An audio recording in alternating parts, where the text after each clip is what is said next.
Hey there, it's Steph. Welcome to the Stef Fox podcast.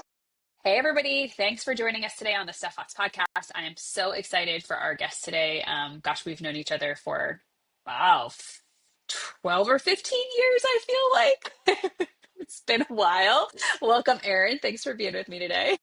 Yeah, I'm so happy to be here and I'm so excited for you and to start this kind of authentic space just to chat. So thanks for having me. Of course. I mean, my favorite people to have on are people that, like me, are women trying to have families and build businesses and support other businesses. So, selfishly, this podcast is my way to feel like I'm not alone in the things that I get in my own head about, and to talk to other people that work both in and out of beauty on like what are we facing. And so, actually, I want to open us up today. You work with salons and brands all throughout the professional beauty industry. So, from the lens that you have and the work you do, where do you feel like we've got some pressure points right now going on in the industry, one or multiple? And what's not being addressed? Like where do we legitimately have some things where like we need to pay attention to this? Yeah, I mean, my mind goes to two spaces because I think, I straddle working with, small business owners, the kind of typical folks that I think your audience is, which is salon and spa owners that are usually pretty sophisticated, right? The type of clients that we work with are doing a lot of things right. They've been in the industry for a long time, and they're strong businesses compared to your average salon or spa. So I have kind of that lens. Then I also have our school lens. So, we're in trade schools. We're in 200 beauty schools across North America, and we've just launched into other disciplines. But I'm very privy to what's happening with the deregulation threats, the threat that is happening that will essentially, you know, close beauty schools, essentially. So, my mind kind of constantly goes back to like, how is this impacting businesses? How is it impacting the next generation of future professionals and also future businesses? And then like, what is it like to truly just be a small business today, right? And so I think I'm going to start with schools because I'm quite close to that in terms of what's happening. And so without getting too political, there is a threat that will essentially shut down 90% of beauty schools. The proposed law that's going into effect. And so, the individuals that I work with are also small businesses. These are small trade school owners, primarily like 200 students or less. These businesses have been in their families for generations. They're getting lumped together with, some of these other private schools that, are deemed predatory. And so what I think about is, okay, we are hearing from salons every single day and spas that they are hiring. They're looking for talent. You know that all the time. But the Yeah. talent that they're getting out of school is not quality talent, right? They constantly complain about that they can't even do a basic haircut, or they can't even do basic soft skills, right? So there's this kind of push and pull between schools and employers, but also what happens if all these schools close, right? Mhm. And don't have access because so many of these people that enter the industry do benefit from government aid to go to a school where they can learn a skill that gets them on a quick path to earnings and then go hopefully work in a salon or spa. Well, we're also seeing a lot of people are not being retained in the industry. They're not actually going in. So I think the whole like entry to launch into a career, like let's just talk about launch after beauty school, is a huge issue. It is a huge issue that I think is super problematic. And I think when we boil down to why that problem is and why is the government looking to shut off funding, it's because they don't think hairdressers make money. Okay? Yeah. They don't think hairdressers make money. You go on the US Bureau of Labor Statistics, you're going to find $16.95 as the average hourly wage. Well, we've done studies on that. We found that there was anywhere, when we looked at chain salons and salons with your 1 to 10 location, the hourly wage was anywhere from 26 an hour up to 40 an hour. If annualized to a 40-hour work week, we would find that hairdressers would actually make an average, for W-2 hairdressers, let's call that out, would make an average of $84,000 a year, okay? And that's doing no tip audit. That's just assuming tips run the W-2. So that is very competitive compared to other industries. But the average hairdresser is, of course, not working 40 hours. They're working 24 to 26. And so that's another barrier for employers. So your salon's not getting people to work full time. And then also the government is not interested in using federal funds to provide part-time jobs, to careers that provide part-time jobs. So to me, like the overarching element is how do we create an industry that is truly respected by everyone, right? By everyone, by policymakers, by people who are not in the industry. And I'm constantly reminded, because when I tell salons this, average hairdressers make $24 to $40 an hour. They're like, yeah, we know. Like we see our W-2s, we get it. Well, let me tell you something, nobody else does. Mm. Government doesn't know that. People who are deciding major decisions do not know that that is possible. And people who are looking at entry into a career as a hairdressers also don't necessarily know that's possible. And some people might argue with me because, they look at the predatory schools that are saying you can make six figures after graduation, which I'm like, nobody makes six figures after graduation in anything. So like, I don't know who's selling that dream. But anyways, that's kind of like, if I have to boil it down, it's how do we change the financial and professional acumen of the industry so it supports, the entry of new talent into the workforce? And then also, how do we help, the overall professionalism and ensuring we're raising a generation that does report their tips, that wants to and knows how to make money behind the table or chair. And then kind of segueing it back to the salon and spa owners who, like, man, I feel for, because a lot of people are really burnt out. And we just did our latest P&L study. Average profitability is 4.7%. That is like, that is no profits. That's average. That's if you're doing Do you everything. know how does that compare to other small business profitability? Like, does the SBA have like a profit study for general small business? Do you know? Yeah, I mean, that's an interesting take. I mean, what we've commonly compared it to is other low margin businesses, right? Which commonly thought about is restaurants, but that's an interesting call out. But, from like a private equity or someone who is looking to start a business, just looking at those numbers, it's not incredibly compelling. Sure. However, Where it do can be restaurants applied. sit? I don't know. I'd have to look at what the average restaurant is. Yeah, it would be Yeah. interesting because Mhm. I had a conversation a few weeks ago. I was working with a brand and their field team, and I asked them to tell me, like, what do they think the profit margins look like on a salon? And they said 3 to 5%. And now this brand actually works with Cunity, so I think you Yeah. guys can have the credit for them having this Yeah. knowledge. But then I said, let's take it to another level. It's like $1 million business. How Yeah. much money is that owner making? Yeah. And that light bulb for this field team was like, wow. Wow, like they do so much work and that is not a lot of money. Um, Totally. Let me go back to the schools being deregulated piece. So, like you called out, I hear all the time students come to us, they're not ready. Like we have to do training. But what I also know is the majority of salons, outside of some of the larger partners that you and I work with in our companies, they are not equipped to do the training either. Totally. Totally. So, what do you think happens if schools get dysregulated? How does the fallout look for the beauty industry, knowing that the majority of salons do not have the capacity to develop talent? Right. To develop talent, or, there's a lot of talk around like structured apprentice programs where it's outsourced. That's a big conversation. And to me, where I look at what the issue is number one, I think it's a further hit to the professionalism of the industry, right? You're going to have people go teaching themselves on YouTube or TikTok or Mm. whatever how to cut their own hair, and just say, I'm going to become a hairdresser because I'm going to teach myself. I don't have the opportunity to go into a pathway. I also think it is going to, this is my theory. Again, nobody can predict what's going to happen.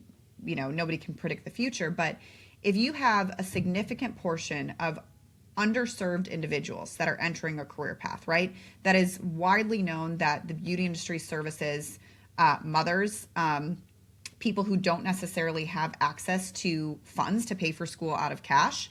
So, what does that mean to that population who was relying on federal funds to go to a program? And if they don't have the ability to do that for a program, then where are they going to go? Are they going to teach themselves? Are they going to go into another industry? Are they going to go work at McDonald's? I don't know.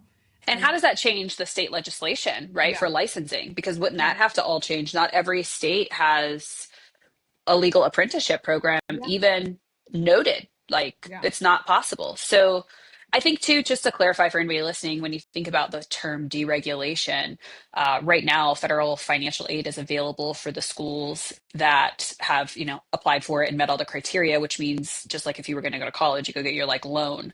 And if it goes away, it means you have to have the standing in your own finances to go get a private loan in order to pay for school, which to Erin's point, like most people in this population entering school, even if we just looked at age alone, by default of the fact that you're like probably 18 to 21, you do not have the ability to go get a loan to pay 25 to $30,000 to go to cosmetology school.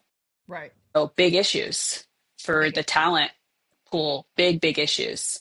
And then the latest thing too, that's a further issue is on the FAFSA application, schools will be flagged with a big yellow star that this career path is considered a low earning career when Yikes. somebody is entering. I'm just saying, if I was a parent and I saw that, I'd be like, "Ooh, my kid's not doing this." Yeah. So I think continuing like, and I think you and I are, this is how we kind of connected and bonded is really, Tom, our CEO and my business partner, my father, has always been passionate about how do we get better data for the industry. And I think you're doing that on retention and many other items. And where we really are focused on is how do we get data on earnings? Like if people think this is a career where people can't make money on, the industry is going to suffer. People are going to have a poor perception, and it's not going to be perceived as a professional, viable opportunity, but it is. I love that you guys are doing that work. It is so important. And it kind of brings me to a question based on something you said earlier, which is you feel this need for the level of professionalism in the industry to be elevated. I imagine that this research you're doing on earnings is one element of that, right? Being able to showcase to the world, like, we do make money over here. What else does that look like from your lens? Like, how do we elevate the level of professionalism for people to take this industry seriously? Yeah, I mean, I think to me, it starts with before people enter the workforce, right? And that's where it's challenging because schools do have a lot, like, in fairness to schools, they have a minimal amount of time. And I think to their credit, you can't expect somebody coming out of 1,000-hour program to be a master at anything, right? Like, either way, there's going to be on the job training. Like, you and I went to, I don't know, did you go to a 4-year degree program? I did. Or, yeah. I mean, like, yeah, you graduate, you know nothing. Theory. Yeah, it's scary. You know nothing, you figure it out on the job. So like I think that is an important call out. But I do think if we're thinking about the most important things someone needs to know when entering a career that is largely entrepreneurial, and your success is, yes, talent is one thing, but your ability to succeed is your ability to make money. Whether it's like, how do you get client count? How do you get clients, whether you're a solopreneur, an intrapreneur, or someone who owns a business? And how do you increase that client spend with them? And how do you retain them, right? Like, and obviously doing good work is certainly a component of that, but that's going to grow with time. And that's the technical element. And so if I really think about the three critical skills that we're teaching on the school side of things, it's number one, how do we raise students that know how to monetize their career when they graduate, right? Not just cut hair, but how do they understand this is how I'm going to start making money to pay my bills, get an apartment, do whatever the things that I want to do. Like, that's number one. Number two is I think there needs to be some real education about this glamorization of being a solo and being your own boss. Students, by and large, the vast majority, you might have kind of your I don't know, what's the word for, like, why am I blanking on the word? You might have your anomalies that are equipped for solopreneurship right after graduation, but the vast majority are best served going to work for an existing employer. So I think what I'm trying to do, there's a lot of schools that are like, oh my God, our students say, 60% of them say they want to go work for themselves. So we're going to teach them that. And I'm like, no, that, like, let's teach them the reality of that. Let's teach them the financial element of that. So we are teaching and advocating for starting off working for an existing employer, at least when they start. Okay. Mm-hmm. Build their craft, build their career. I think that's really important to dispel some of the myths. So how to make money, the realities of entrepreneurship and solopreneurship. And then also paying taxes, Yeah. It's like this whole tip thing. That's great. This whole tip credit, but congratulations. Like, now you have to report your income to receive that credit, right? You have to actually report your tips. And I do, in fairness, think, a lot of the large businesses, like, they're mostly taking credit card tips and using services. So I think they have a high degree of tip compliance.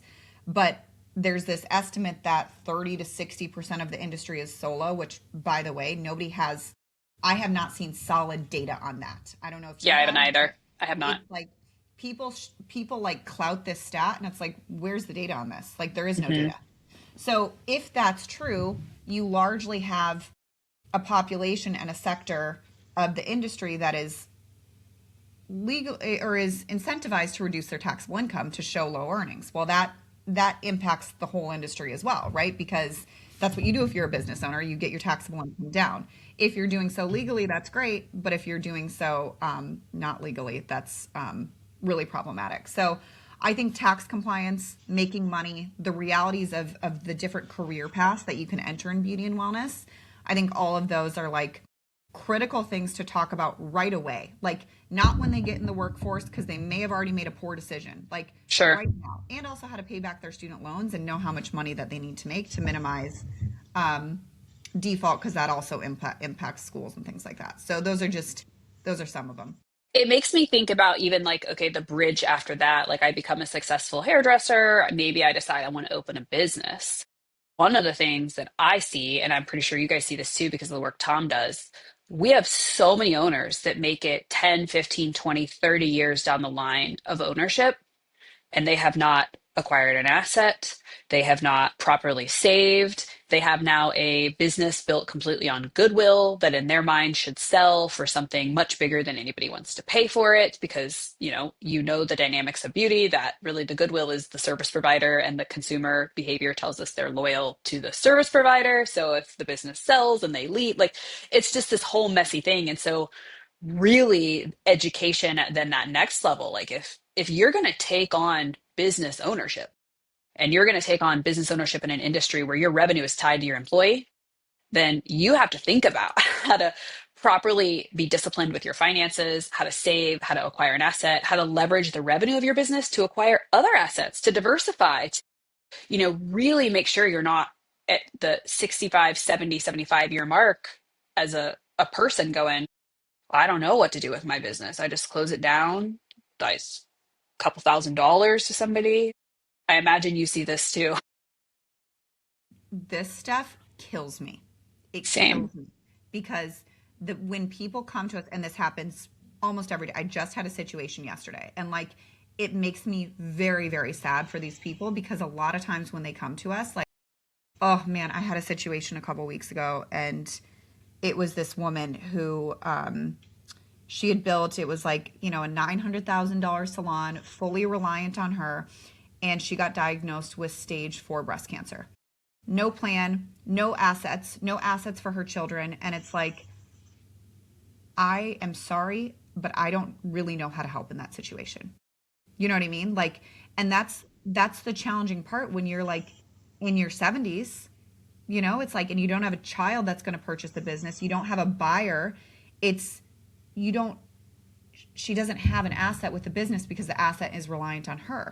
And it's like, these situations happen all the time. And so I think if we can talk about it earlier and often, and I think like there's a lot of salons, that you and I work with where kind of the market leading salons, they have assets, right? They're invested in real estate. They have built their businesses in a very smart way. And frankly, they have other income other than the salon that they're relying on. That's how they built it. Well, totally. And I think one of the things to call out about those businesses is they've been in business a long time. They built in a different market dynamic. And for many of them, they come from an old school kind of discipline around money Mhm. that is not necessarily the same discipline of today's owner in their 20s, 30s, and even 40s. Um, I see so much opportunity for just basic business understanding in beauty and in salon Totally. owners. And it's ego gets in the way a little bit, right? Like how many times have we seen someone open a second location that wasn't anywhere near the level of utilization they should be at in their first, wasn't anywhere near like cash flow positive, and they don't actually conceptually understand the business reality that's going to happen when all of that stretches. I have a salon that I know right now that they're in their mid 50s and they finally can acquire kind of an asset, and they're choosing to use a lot of savings and a very profitable business currently to acquire an asset that's going to take about $1 million to acquire and remodel that they're going to move their salon to.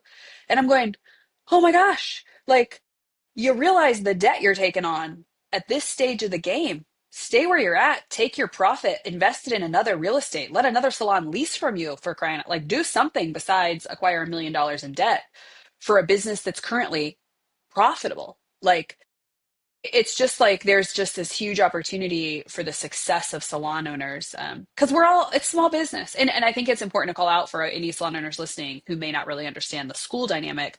Schools are often small businesses too. You said this earlier. It's like 100%. it's just another person who said, I think I want to open a business. Yeah. Yeah. So it's hard. Totally. It is very hard. And actually we found that 70% of school owners with cosmetology programs were also licensed cosmetologists, right? So instead of Yeah. opening a salon, they went to open a school and they Hmm. wanted to give back. They wanted to train them. Like they had big dreams too. And they're hit with like their own set of challenges and also um opportunities. And I feel like this is such an issue, especially with the high volume of baby boomer owned businesses right now that is ripe for transition. And salons are typically not, like as we talked about, the profit is very low. So if you don't have a structured management team, if you don't have a buyer in house, if you are the top producer, like right now, for anyone listening, focus on business readiness. Like right now, removing your reliance on the business, your revenue and your production, focus on the business reliance on that.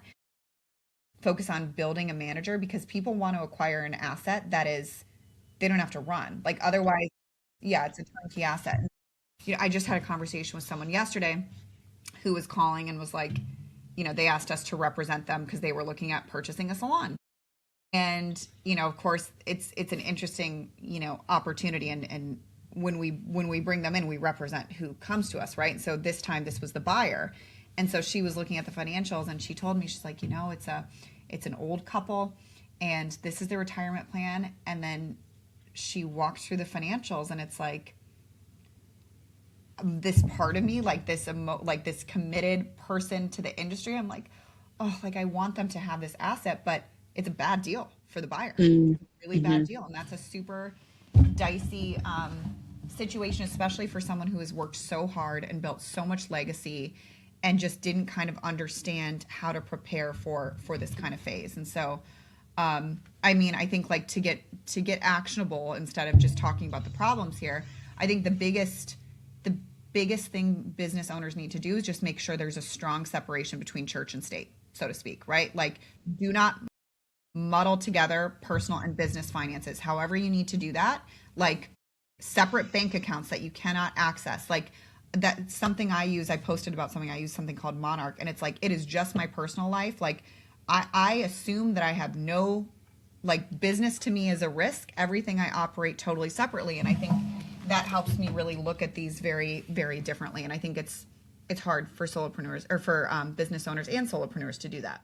Yeah, especially because they want to run a lot of things through their business in order to have that tax benefit, Correct. right? So you see a lot of that mess. Um, okay, let's talk about the current state of the state, right? It's an interesting economic state. There's a lot of interesting things going on in the salon industry, starting with what we talked about earlier.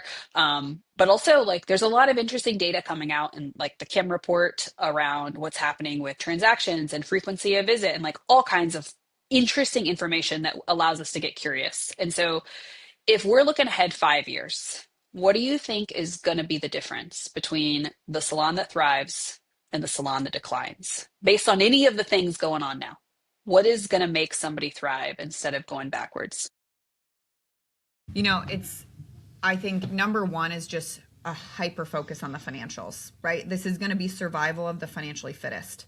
Like that's what it's going to come down to. And that's what we saw in COVID, right? It was like the ones that were prepared to weather the financial storm could, and not, who knows what's going to happen, right? Like I think we are in such an unprecedented economic time. Like you look at the Industrial Revolution and like the changes that happened there, that was one industry, right? Like Hmm. we see with what's happening with AI, and like I think a lot of times people are like, oh, we're like safe from this, but like there's going to be a ton of impacts that no one can forecast. And as far as how that hits people, right? And so I think survival of the financially fit is going to be a big one. I also think like, and this is hard for me, and I sent you a message about this too, because I am like, I don't like social media. There's something about me that it feels like, I don't know. It's just not, it's never been my jam. I've kind of grown, we've grown word of mouth, and that's, you see a lot of people out there doing like spending a ton of money on ads and doing all the things they need to do to get people in. But I think strong social, TikTok and Instagram really matters for salons. I think that's how talent finds them. I think that's how clients find them. And if they're not good at it, they're potentially losing leverage to someone who's better. So I think like presence and the aesthetic and the optics really matters in this industry. We're a visual industry, and that's kind of how people find. So I really do think that matters. And then I think from an owner standpoint, being financially fit and super disciplined. So Yeah. So I resonate so much with your dislike of social media. I am like, can it please go away? Can we not have this responsibility in order to grow our businesses? But like you acknowledged, it really, especially at the salon level, is totally. a critical tool for brand awareness. I see a lot of salons miss that it is a conversion tool as well. When we look at marketing, we've got, we can tell a story and allow people to learn about us, whether it's talent or clients. And then we want to be able to get back in touch with them. So we need their lead information. And so there's so many great resources. My favorite is MiniChat. It's cheap. It's like $27 a month. In order to engage people who think whatever you're saying is interesting, because in today's world of overstimulation online, if you can't nurture someone, meaning you can't get back in touch with them, they're going to forget about you. And so I see a lot of salons that put a lot of energy and a lot of heartache and frustration into getting their team to participate in social, only to question how it's even measurable. Like, is this even doing anything for me? And so I think there's this huge opportunity sitting there for that. So I know for me, one of the reasons that social media feels daunting is because I like want to have a life besides my business, right? Like I have kids, and I am probably typical millennial that kind of believes like I want my life to feel a little more balanced. And even though I'm a hard go-getting, ambitious woman, I still like want to not feel like that is my whole life. So you have a little boy. Talk to me about motherhood and ambition. And this is a selfish question because, man, do I struggle here. So, how has becoming a mother changed what you think about ambition? It's all good. It's hard. I feel it. In fairness, I just stopped breastfeeding, so I think that's going to be my blame here. All I've the never hormones cried. are raging. I've never cried on a podcast, I don't think. Um, yeah, it's something I think about daily, to be honest. And there's part of me that and I think it's actually really gone through phases because I'm newer in my motherhood journey, right? So like I had a newborn, and at 2 months I was on the road traveling. I took 40 trips last year, 40. And I have a husband with a very demanding job as well too. And so there is like this, so there was transparently there was guilt for sure last year, where it was like, oh my God, I'm missing, like he took his first steps while I was on a business trip. And it's like, I get a video from the nanny doing that, and I'm like, God, am I a bad mom? All the things that go through your Yeah. head, right? Transparently, like for anyone, I know we have so many women that listen, like I didn't start feeling back to myself. And I think this is someone nobody prepared me for until at least a year in. Like I was not fully, like I was still breastfeeding, fully breastfeeding, right? Pumping every 2 hours to try to make up for milk when I was on the, like there's the reality of time that kind of takes you away. And so now I feel like I'm back to myself. Like my body's back, my mind is back. And like my ambition is fully back in the sense of like now I feel like the guilt can go away because I have also seen frankly when I was on maternity leave, that was like the least happy I've been. I'm going to be completely honest. It was the most joyful experience And also, I'm not equipped for, God bless anyone who is a stay at home mom and child caregivers and people who commit their lives to like fully raising children. They're truly angels on earth. Hmm. And that's not me. Like I am a better mother. I am more present. I am more joyful. And so I did, tactically some of the things I'm doing is like, okay, I can't take 40 trips because I'm not willing to be away from my child physically that much, right? Like I want to be there for bedtime as much as possible and I want to be there for morning time. If I can have those like interrupted 2 hours on the front end and the back end, like that is worth way more than like, spotty time, right? And he goes to bed at 6:37 right now. So it's like that's just the time that I have.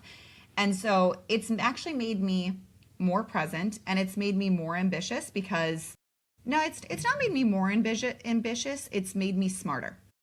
I think it's made me smarter in terms of like this is a great opportunity and there's, when I evaluate opportunities, I really filter it through the lens of like what is the highest ROI because I can't afford not to focus on what's the highest ROI.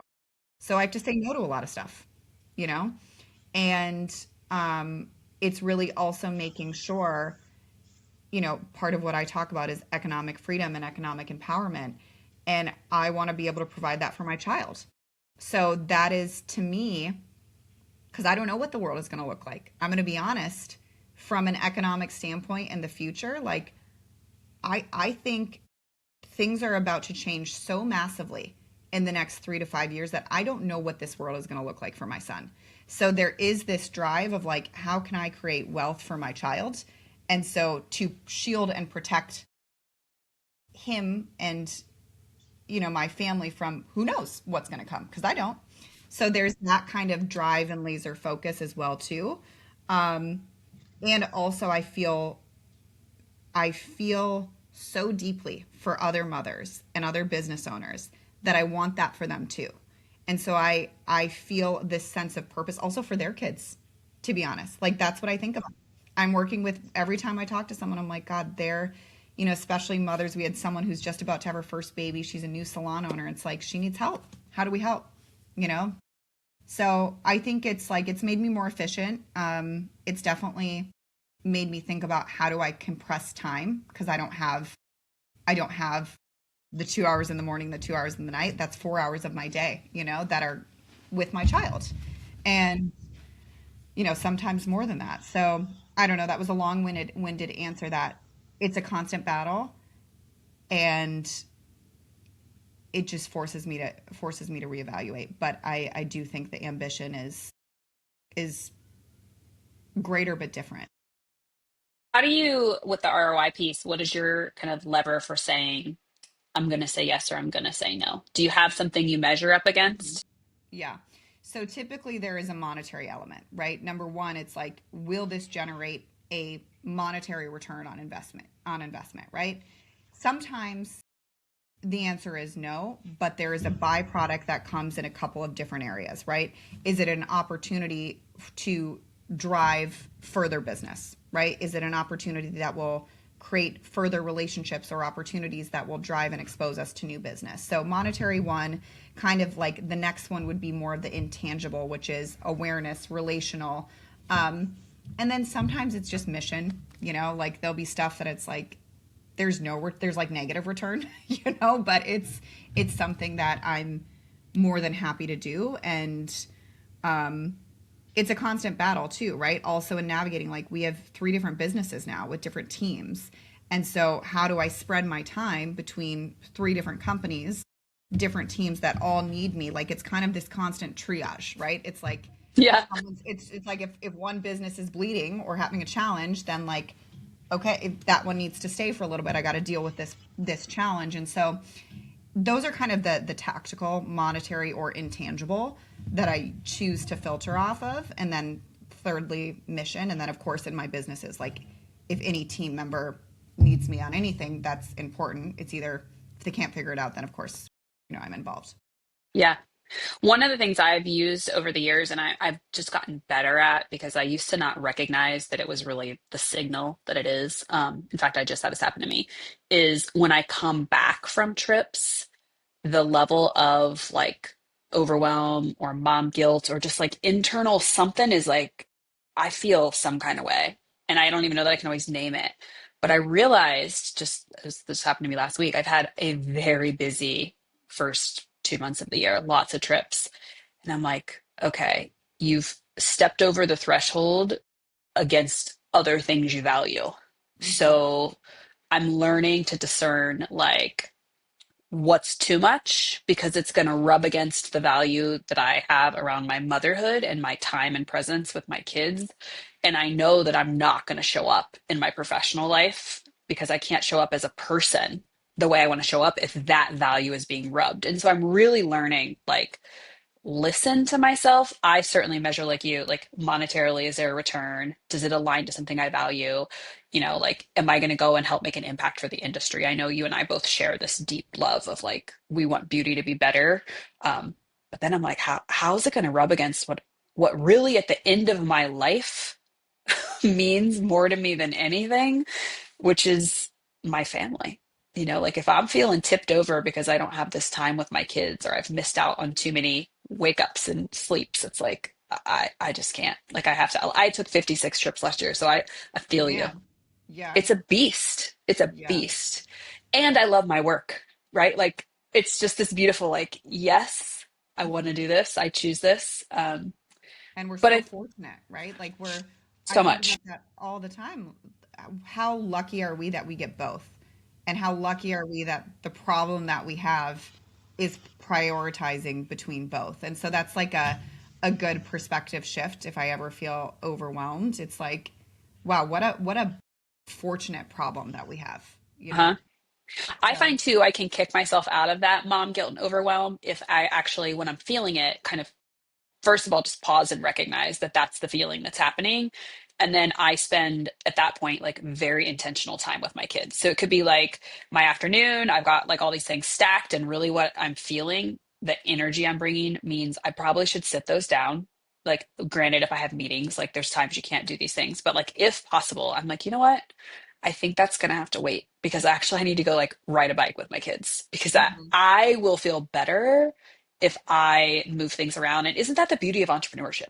Like we get to like move and adjust. And so I'm learning not to be so rigid in my task list if the Mhm. inside state of me is not where it needs to be because I'm feeling disconnected from my kids. Because as they get bigger, it's like, oh my gosh, the way they engage with you, it's so fun. It's like the best thing in the world. And you just want all of it. You're like, please, like all the things. Yeah. Like, Well, and they know, like they can sense more if you're not mhm. present or if your mind is elsewhere. And I think at a later age, it is even more important, right? Like baby didn't know I was, it's like it is what it is. But Yeah. um, yeah, as they get older, it really matters.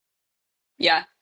Well, gosh, I am so thankful for you in this conversation. I know that we obviously serve a huge population of women that are trying to run businesses, build businesses, be moms, and navigate all of it. And, they're in the beauty industry trying to figure out how to get to the end of business ownership and have success in their eyes, right?